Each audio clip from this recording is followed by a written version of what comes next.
Witajcie na kanale EV Repair. W dzisiejszym odcinku zmierzymy się z opiniami i komentarzami na temat EV Repair we wszelkiego rodzaju mediach społecznościowych, także oglądajcie. Jak pamiętacie, raz na jakiś czas robimy sobie właśnie taki materiał na temat tego, gdzie staramy się odpowiadać na różnego rodzaju komentarze i opinie, które pojawiają się w social mediach, w szeroko pojętym internecie na temat czy elektromobilności, czy działania naszej firmy, więc oczywiście jak co jakiś czas podejmuję się tego wyzwania. Podzieliłem sobie to na takie 3 segmenty, gdzie będą opinie z Google, opinie czy tam komentarze z YouTube'a, który jest bardzo ważnym kanałem dla nas komunikacji z Wami.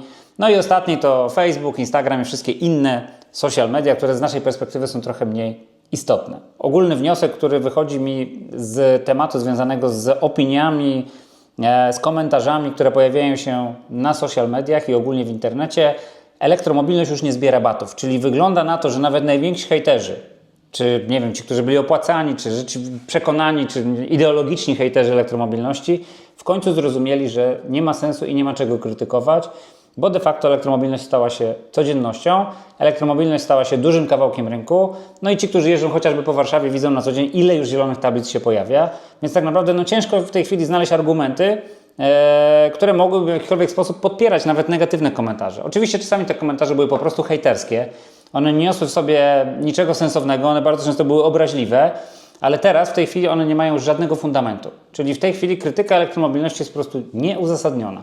Już wielokrotnie udało się wywieźć, że samochody elektryczne są lepsze.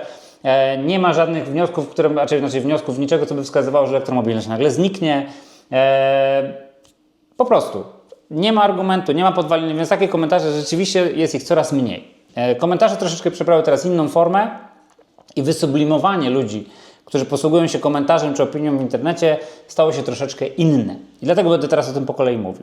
Zacznę od opinii na Google. Mam tutaj wylistowane, więc będę sobie czytał. Pierwsza rzecz, która boli chyba najbardziej mój zespół i dlatego o tym mówię, bo moi ludzie, nie ukrywam, źle to znoszą. Ja się już przyzwyczaiłem. Wyobraźcie sobie, że przez tyle lat prowadzenia firmy, co nie zmienia faktu, że zaciskam czasami zęby, ale tego typu rzeczy mnie po prostu bolą. No bo wiele komentarzy, które pojawiają się na Google, są po prostu nieprawdziwe i tutaj mam takich parę, które sobie gdzieś tam wyszukałem. Na przykład taki jeden komentarz ostatnio, który się pojawił, gdzie ktoś komentował, że ta pani, co nie potrafi odezwać się kulturalnie, odpowiedzieć dzień dobry, kocham cię, wywołuje u mnie konwulsje, pojadę gdzieś indziej. Jeżeli dziewczyna łamane na żona właściciela, to brawo za wysoki poziom obsługi. Żenada. Nie określa poziomu ignorancji. Współczuje chłopakowi łamane mężowi.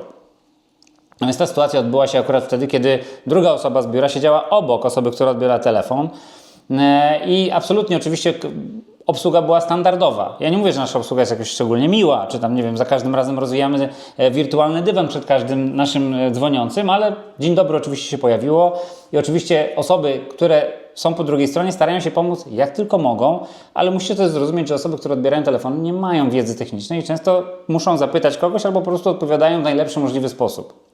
No i tutaj ten komentarz jest oczywiście nieuzasadniony. Mało tego, koleżanka jak zobaczyła ten komentarz, chciała zadzwonić do Pana, wyjaśnić tę sytuację, dowiedzieć się, o co tak naprawdę chodzi, no ale już nikt po drugiej stronie nie odbierał. No i tutaj mamy taki kolejny zaraz, który się pojawił. Nie polecam. 10 wykrzykników. Nie polecam kurwa tej stacji. Jeden z gorszych serwisów, z jakim miałem do czynienia. Wykrzyknik. No i tutaj na naszą wiadomość był też brak odzewu. Czyli jak zawsze chcieliśmy wyjaśnić tę sytuację. Abstrahując, czy ten komentarz by został, czy zostałby usunięty, oczywiście zawsze nam zależy na tym, żeby został usunięty, ale jak zawsze brak kontaktu, konto konkurencji albo konto fałszywe, jakieś takie działania. Bardzo często zauważyłem też, że wtedy, kiedy miałem takie bardzo mocne na przykład rolki albo jakieś filmiki, które bardzo mocno promowały elektromobilność albo w jakiś sposób naśmiewały się trochę z samochodów spalinowych, to wtedy złośliwie ludzie mi takie komentarze wrzucali. Kolejny komentarz, który uderza bezpośrednio we mnie. Samozwańcza, arogancka gwiazda YouTube'a. Naprawy wykonane niedbale. Po pewnym czasie w kolejnym serwisie okazało się, że przy wymianie zacisku użyto wątpliwej jakości części zamiennej. Używanej przy okazji uszkadzając zwrotnicę oraz nieprawidłowe założenie zacisku hamulca. Narażanie na niebezpieczeństwo klientów. Przestrzegam. I oczywiście w tym wypadku Przede wszystkim zero kontaktu, w ogóle taka usługa nie była u nas wykonywana, bo oczywiście sprawdzaliśmy później, bo żeby nie było wątpliwości, jeżeli pojawia się tak negatywny komentarz, który odnosi się stricte do usługi, to ja naprawdę robię tutaj rewolucję w biurze i każdorazowo każę sprawdzać, o co chodzi, dlaczego taki komentarz się pojawił, czy rzeczywiście wykonaliśmy tę usługę, bo ja rozumiem, że można mieć taką opinię po prostu związaną z obcowaniem, czyli ktoś przychodzi i mówi, kurczę, nie podoba mi się tutaj, bo ludzie są niemili. Może nie warto o tym pisać, ale takie odczucia ludzie mogą mieć, bez względu na to, jak jest. Natomiast jeżeli ktoś odnosi się stricte do naprawy, no to wtedy ja każdorazowo kopię, no i tu się okazało, że w ogóle takiej sytuacji nie było. No i znowu prawdopodobnie była to konkurencja lub po prostu jakiś taki hejter z internetu. I tutaj patrząc na nasze komentarze na Google, no to widać tak naprawdę, że nas można albo kochać, albo nienawidzić. Czyli mamy bardzo dużo, bardzo wysokich ocen, czyli takich ocen piątkowych. Mamy sporo, może nie sporo, ale duży odsetek takich ocen jedynek. I to są oceny właśnie konkurencyjnych firm. Mieliśmy taki przypadek firmy, która się próbowała otworzyć w Warszawie, nie będę wymieniał z nazwy, która po prostu nam wystawiała negatywne komentarze, że tam, nie wiem, podkopywała te komentarze gdzieś i mieliśmy taką plagę przez jakiś czas. Nam to bardzo mocno obniżyło notowania, bo mieliśmy notowania tam na poziomie 4,9, w tej chwili mamy chyba 4,6 czy 4,5, właśnie między innymi przez tego typu działania. Mamy bardzo mało komentarzy po środku, czyli tak naprawdę rzeczywista ocena, wydaje mi się, mam taką nadzieję, naszej pracy jest wysoka. Mamy sporą część fałszywych komentarzy. No niestety Google tak działa, myśmy za każdym razem protestowali, składaliśmy jakieś tam odwołania i tak dalej, ale Google działa strasznie opieszale, więc ostatecznie postanowiłem, że się po prostu musimy z tym pogodzić. Myślę, że prawdziwa cnota krytyki się nie boi. Przechodzimy do YouTube'a, bo to jest ciekawe. Tak jak mówiłem, te komentarze, one wcześniej były takie czasami po prostu negatywne, albo po prostu złośliwe, nieprzyjemne, aroganckie, może aroganckie to ze słowo, ale niekulturalne. Natomiast teraz one się zrobiły jeszcze dodatkowo takie ironiczne, podszyte taką ironią, taką złośliwością. No i tutaj mam na przykład, ja staram się, jak wiecie, oczywiście znowu tutaj bardzo też odniosę się do tego, że wielu z Was, i tutaj mówię też o tych komentarzach konstruktywnych, dlatego odniosę się o tym całościowo. Pojawiają się konstruktywne komentarze, które mówią, że nasze testy samochodów elektrycznych nie są przygotowane. Tak, ja sobie zdaję z tego sprawę i ja o tym zawsze mówię. Oczywiście w jakimś zakresie staramy się przygotować, ale nasze testy są w większości bardzo spontaniczne. One mają pewien charakterystyczny przebieg, czyli staramy się zawsze testować to samo, ale robimy to raczej bez większego wczesnego przygotowania, bo co to byłby za test? Gdybym ja szedł do samochodu już przygotowany, to tak naprawdę nie odkrywałbym tego wszystkiego na miejscu, czyli nie zaskakiwałyby mnie pewne funkcje, nie zaskakiwałby mnie pewien komfort czy pewne wykonanie materiałów, więc ja wierzę w to, że wartość naszych testów polega właśnie na tym, że one są takie spontaniczne.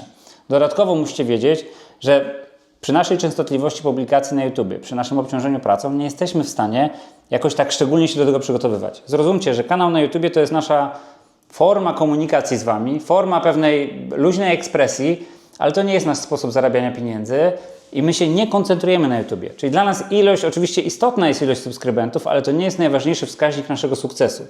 Więc cieszę się, jak subskrybujecie nasz kanał. Oczywiście niektóre Wasze słowa krytyki doskonale rozumiem, staram się z tego wytłumaczyć. I teraz odniosę się do tych komentarzy, nie odniosę się, tylko zacytuję pewne komentarze.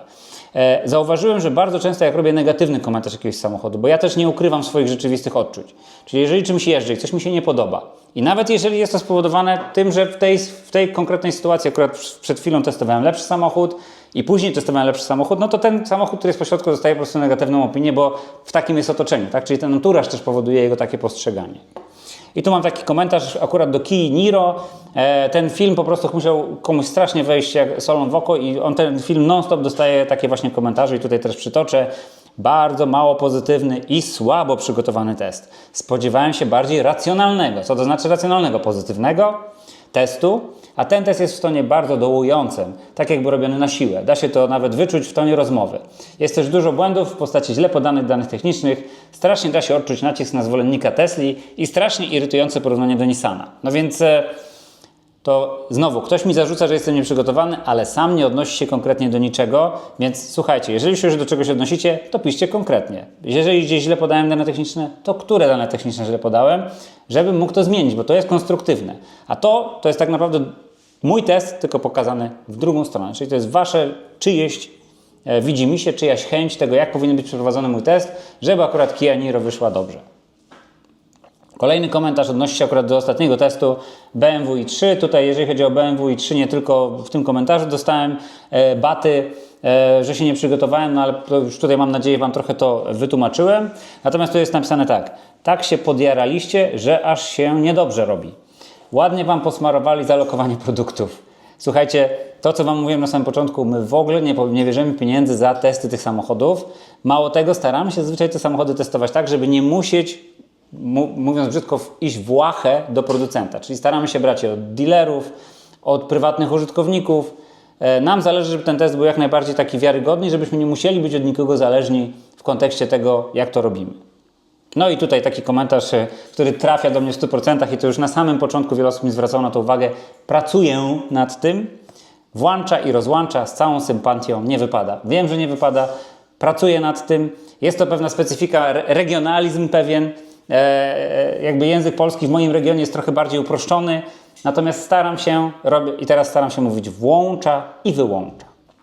Kolejne komentarze, no to tutaj myślę, że ciężko się odnieść, co tu po tym widać. No, po co robić schabowego, jak można zjeść najtańsze parówki i też się najeść. Cabanos. Słuchajcie, i to jest film akurat o aucie z USA, czy warto w ogóle kupować. Słuchajcie, można zjeść trociny i też się najeść, ale to nie o to chodzi. No, wydaje mi się, że też ważne, co się je. Wydaje mi się, że żyjemy teraz w takich czasach, że czas właśnie jest cenną rzeczą, nasze zaangażowanie i nie warto czasami poświęcać właśnie tego czasu po to, żeby, nie wiem, koncentrować się na samochodzie, tracić mnóstwo czasu tylko po to, żeby zaoszczędzić, nie wiem, 10 czy 5 tysięcy złotych na samochodzie, który i tak sprzedamy później poniżej ceny, no bo tak w tej chwili wygląda ta ekonomia samochodów, a w szczególności samochodów elektrycznych. Kolejny komentarz. Pani prezes, chłopie, robisz krzywdę żonie. Słuchajcie, nie wiem, czy robię krzywdę. Fakt jest taki, że Patrycja też zwraca na to uwagę i nie lubi tak być nazywana w filmach, ale to po prostu się utarło. Wcześniej była pani kierownik, pamiętacie, taka koleżanka Irmina ze mną pracowała, a w tym czasie Patrycja była po prostu panią prezes. Tak się jakoś przybiło, nie umiem tego zmienić. Mam nadzieję, że nie robię krzywdy mojej żonie, bo tak, pani prezes jest moją żoną. Kolejny komentarz do cen. Bardzo często też macie komentarze do cen części i cen usług, jakie wykonujemy. Tutaj mam taki komentarz. Ceny i części usługi wymiany całego wahacza w tej firmie wyższe niż w serwisie Tesli w Szwecji. Rżną Was na kasę. Pozdrawiam. No, sprawdziłem, nie jest to prawda. Nasze ceny nie są tak wysokie jak w serwisie Tesli w Szwecji. Aczkolwiek nasze ceny na pewno nie są niskie i to też, żebyście mieli świadomość, my szanujemy swój czas tak jak inni szanują swój czas, więc my oszczędzamy Wasz czas, poświęcamy nasz czas, ale musimy za to pobrać odpowiednie pieniądze, bo nie będziemy tego czasu rozdawać za darmo. Jeżeli chcecie taniej, to albo jedziecie gdzieś indziej, albo robicie samemu. Po to też niekiedy są te filmy, żebyście mogli niektóre rzeczy zrobić samemu i nie musieć przyjeżdżać chociażby do nas. No i kolejny komentarz charakterystyczny, na szczęście ostatnio się to często nie powtarza. Jezu, zróbcie coś z tym dźwiękiem, uszy bolą. I tutaj mnóstwo wykrzykników. Zdarza się. Nie ukrywam, że czasami to wynika z tego, że na przykład akurat któryś z urządzeń zawodzi, czyli na przykład, nie wiem, Wiktorii się mikrofon nie podłączył, nie zauważyliśmy tego, albo ja nagrywam na przykład z GoPro w samochodzie, ale czasami materiał wydaje nam się na tyle wartościowy. Po prostu oglądamy, mówimy, kurczę, szkoda byłoby nie puścić, mimo iż wiemy, że dźwięk będzie słaby, to po prostu puszczamy ten materiał. Słuchajcie, książkę ocenia się po treści, nie po okładce. Jeżeli podoba Wam się treść, to jesteście, mam nadzieję, w stanie znieść czasami gorszy dźwięk, aczkolwiek staramy się nad tym też pracować i jeżeli możemy, to ten dźwięk robimy jak najlepszy. A jeżeli nie, no to cóż mogę powiedzieć? No po prostu nie jesteśmy w stanie tego zmienić. Działamy w taki sposób, jaki działamy. To jest bardzo spontaniczny kanał na temat samochodów elektrycznych, powiązany głównie z naszą główną działalnością, czyli z naprawą samochodów elektrycznych. No i najlepszy mój kanał, jeżeli chodzi o źródło opinii, czyli Facebook i Instagram. Jest to siedlisko naprawdę bardzo ciekawych i wartościowych opinii, dlatego będę je po kolei czytał. Nie wiem, czy kojarzycie, mówiłem zresztą wiele razy, że będę robił taką serię dla nowych użytkowników samochodów elektrycznych, gdzie będę starał się opisywać bardzo proste czynności, co roku od nowa, dlatego że tych użytkowników przybywa w postępie geometrycznym. I 5 lat temu tych samochodów było parę tysięcy, w tej chwili tych samochodów mamy prawie 200 tysięcy, więc to jest gigantyczny przyrost ludzi. Już nie wspomnę o zainteresowaniu w ogóle tematami samochodów elektrycznych. Więc ludzie szukają nowych informacji od nowa, a niestety taka jest też ludzka przypadłość, że nikomu nie chce się szukać. Mało tego, to często się pojawia też w pytaniach do nas, uwierzcie nam, czy tam mimo, że w tym wypadku akurat, że te pytania, które do nas trafiają, są czasami po prostu irytujące, wprost. To jest to pytanie, które ktoś mi zadał już 5 lat temu, 4 lata temu, 3, 2, rok temu i non-stop to są te same pytania. Dlatego ja kręcę takie materiały. A tutaj taki komentarz. Naprawdę z takich drobiazgów będziecie robić wydarzenie, wyżej cenię waszą twórczość, nie idźcie tą drogą. Pójdziemy tą drogą, bo nam zależy, żeby cały czas tą elektromobilność propagować i cały czas te tematy gdzieś tam, żeby one były odświeżane i żeby one były na topce, żeby łatwo było po prostu je znaleźć. Bo patrzę też na ilości wyświetleń starych materiałów, gdzie te odpowiedzi są, ale nikt tego nie ogląda, słuchajcie. Po prostu taka jest rzeczywistość. Podobno elektryki się nie psują. Kolejny komentarz. To akurat odnosiło się do jakiegoś tam postu o naprawy szyberdachów Tesla Model S. No, cała teza naszego kanału i to nasze istnienie opiera się na tym, że jednak elektryki się psują. To, że elektryki się nie psują, to jest oczywiście mit, a my z tym mitem też staramy się walczyć, więc no tutaj akurat odniesienie jest jednoznaczne. Kolejny komentarz, posądzenie mnie o to, że banuję kogoś, tak? Czyli to dzięki banowaniu ludzi, którzy mają krytyczne spojrzenie na kanale. Chodzi o post, który żeśmy napisali z podziękowaniem za 20 000 subskrybentów. To chyba się wydarzyło tam, nie wiem, z 2, 3 czy 3 miesiące temu. No i zdarzało mi się banować niektórych ludzi, ale to jest bardzo rzadkie zjawisko, jeżeli ktoś notorycznie po prostu pisze bardzo negatywne, takie nieprzyjemne komentarze i niekonstruktywne. Tak, jeżeli widzę, że to jest ewidentnie nacechowane taką negatywną energią, bez podłoża nawet do odpowiedzi, tak? Czyli ktoś wystawia tezę, jednocześnie sam sobie odpowiada i robi to notorycznie, no to ja też ostrzegałem, że jeżeli takie treści będą się pojawiać, to ja po prostu będę banował, aczkolwiek nie ukrywam, zdarza się to bardzo rzadko. Myślę, że można byłoby tych przypadków zliczyć na palcach 2 rąk, bo uważałem, że komentarze są zbyt wulgarne, albo na przykład są po prostu nacechowane tylko i wyłącznie negatywną energią. No i tutaj mamy kolejny taki, o czym ty pierdolisz. Przepraszam za wyrażenie. I tutaj to był chyba short zapowiadający, jak uszkodzony samochód kupić. No to te komentarze na szczęście pojawiają się coraz rzadziej. Tak jak powiedziałem, komentarze takie stricte negatywne, skierowane do mnie czy do elektromobilności po prostu są coraz rzadsze, bo one nie mają podstawy. Tak? Czyli po prostu elektromobilność udowodniła swoją wartość, elektromobilność stała się rzeczywistością, codziennością, nie przyszłością. Unikajmy takiego znawcy jak ty. Znowu ten sam film. Myślę, że tutaj albo nie wiem, albo konkurencja, albo znowu się jacyś hejterzy samochodów elektrycznych aktywowali, bo to są właśnie takie komentarze. Jeżeli ktoś chce unikać takiego znawcy jak ja, to po co w ogóle komentuje? Nie musi oglądać w ogóle naszych materiałów. Absolutnie nie zapraszam. Jeżeli ktoś... Ja się przede wszystkim nie uważam za znawcę. Naprawami samochodów nie zajmuję się już co najmniej od roku czasu. Rzadko mi się zdarza w ogóle wkładać ręce w samochody. Mam od tego zespół, który daleko mnie przerósł, jeżeli chodzi o kompetencje. Staram się wypowiadać w aspektach, o których coś wiem. Jeżeli się mylę, to oczywiście można mnie skrytykować, ale takie komentarze, no to one niczego nie wnoszą. Także jeżeli ktoś nie chce oglądać, po prostu nie oglądajcie. No i tutaj takich komentarzy jest więcej, ja sobie to je też wylistowałem. Znajomością tematyki się nie popisałeś, ja bym ciebie unikał tłuku i tutaj wykropkuję, bo bardzo brzydkie słowo. Także to jest taki przypadek, szczególnie przy filmach shortach, które zyskują dużą popularność. Zdarza się, że nasze shorty nawet uzyskują po paręset tysięcy, nawet około 1 000 000 wyświetleń. Są takie przypadki i wtedy rzeczywiście ewidentnie widać aktywację takich ludzi, którzy bardzo negatywnie podchodzą do elektromobilności, więc to, że my naprawiamy te samochody elektryczne jest już chyba taką jakimś, albo to, że raczej robimy to od tylu lat i że jesteśmy rozpoznawalni i że jesteśmy bardzo też kojarzeni ze środowiskiem samochodów elektrycznych, powoduje, że stajemy się często też celem tego typu ataków.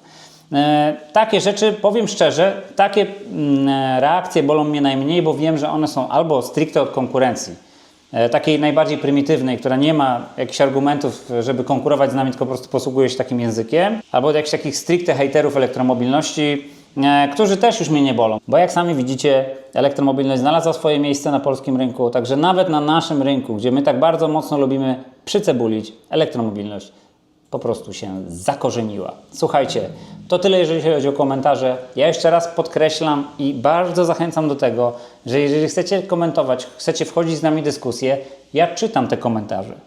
Nie zawsze odpowiadam natychmiast, natomiast czytam te komentarze. Jeżeli widzę, że mogę komuś pomóc, jeżeli widzę, że moja odpowiedź ma sens, to odpisuję.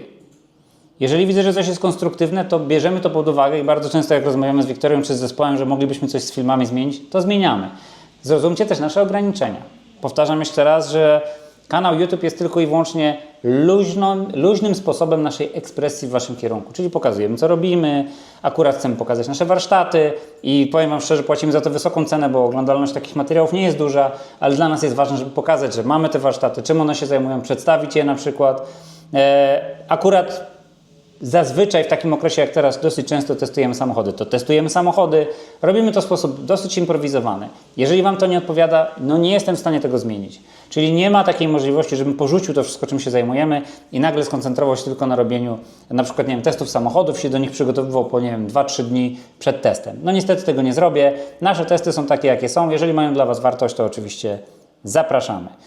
Jest to ogólnie nasz kanał YouTube, to jest po prostu opowieść o tym, jak nasza firma powstała i jak się rozwija, jak my się zmieniamy, kim jesteśmy, jakimi jesteśmy ludźmi. Dlatego oczywiście tym, którzy subskrybują, chciałem bardzo serdecznie podziękować i zapraszam oczywiście też innych, nowych widzów do tego, żeby subskrybowali, bo Wasze subskrypcje, tak czy siak, jest to coś, co powoduje, że chcemy się ciężej pracować i poświęcać czas właśnie kanałowi na YouTubie. Dziękuję Wam bardzo za oglądanie i przy okazji, jak ostatnio to robię dosyć często, się przy okazji podpromuję, czyli zapraszam na evrepair.pl, gdzie znajdziecie części, akcesoria i ładowarki do swoich samochodów elektrycznych.